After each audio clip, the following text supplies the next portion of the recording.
Hello, Otters.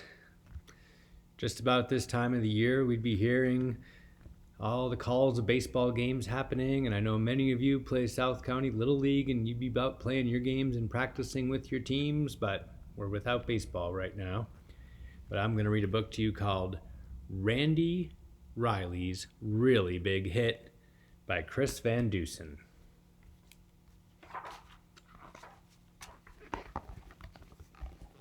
Riley stood at bat. He gazed out at the mound. His knees began to tremble, and his heart began to pound. Then Randy started thinking about the pitcher's throw. He wondered, without gravity, how far would the ball go? And as he stood there pondering, strike three went whizzing by. "You're out!" he heard the umpire call, and then walked off with a sigh.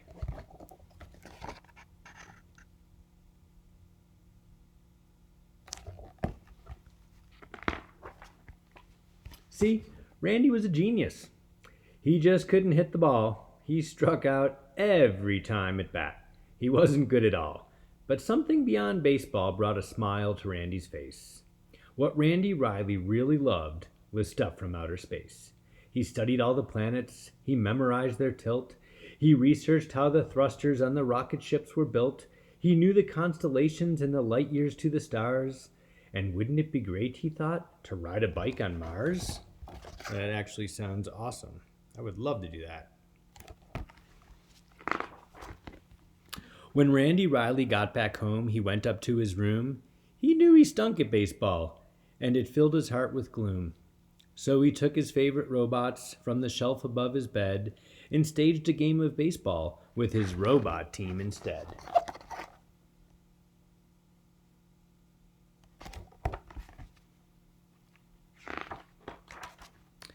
That night before he went to sleep, Randy scanned the sky, and through his spaceboy telescope, a glimmer caught his eye. He fiddled with the focus till he saw it crystal clear. It was a massive fireball, and it was coming near. Alarmed, he started plotting the projection of its path. He formulated diagrams. He double-checked his math. He calculated quickly and concluded with a frown. In 19 days, this fireball was going to crash into town.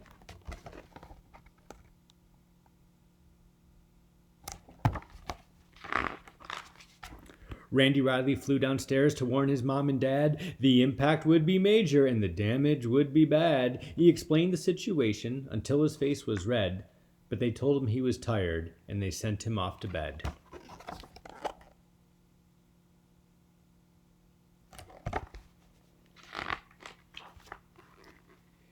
Poor Randy, he couldn't sleep at all. He thought the whole night through. By morning it was obvious just what he had to do. He gathered what he needed with determined resolution and lugged it off behind the shed to work on his solution.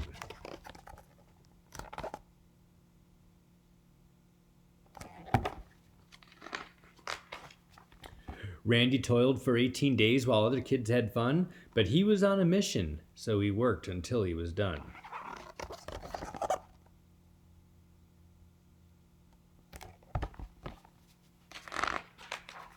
At breakfast on the 19th day, the news announcer said, "This is a special bulletin. Emergency, code red. A fireball's approaching. It just flew past the moon. It's coming fast, so be prepared for it to hit by noon."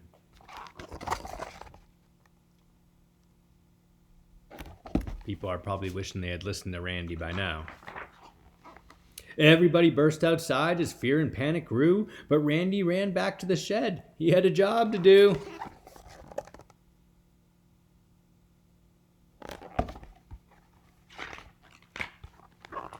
He grabbed the tarp and gave a tug. It slid off to reveal the mighty mammoth robot man he welded out of steel. The robot needed power, and Randy knew precisely that 97 batteries would energize it nicely.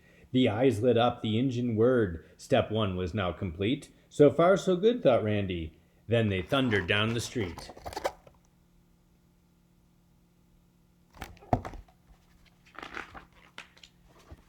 Step 2 of Randy's mission took place just south of town, in a section known as Millville, where he slowed the robot down.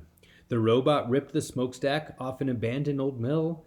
Then Randy turned the throttle knob to march him up the hill.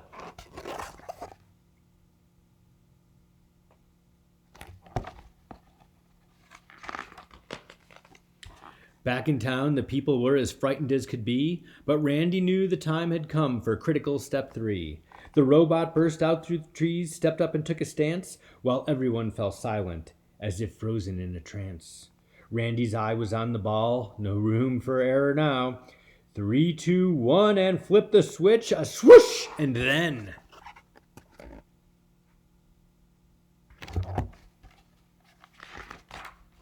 Kapow! A blinding flash, a booming crash. He knew what he had done. Randy Riley had hit his very first home run.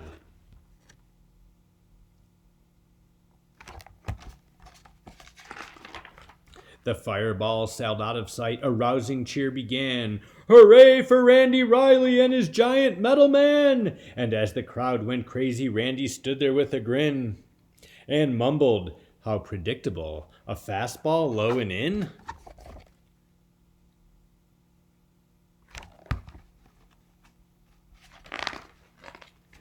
When things returned normal after Randy saved the day, he went back to the baseball field to join his friends at play. And though he swings in earnest, he rarely hits the ball. But that's okay, because Randy's had the biggest hit of all.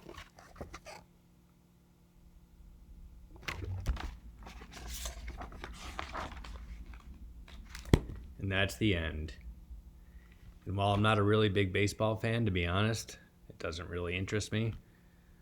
This was a good book. And I'm hoping the people that do like baseball to play and to watch it, that we do have baseball sometime again soon. But don't despair. There's a lot of games in baseball. So if it does get going, there'll be plenty to watch for hours and hours on end. Take care. Have a good day, Otters.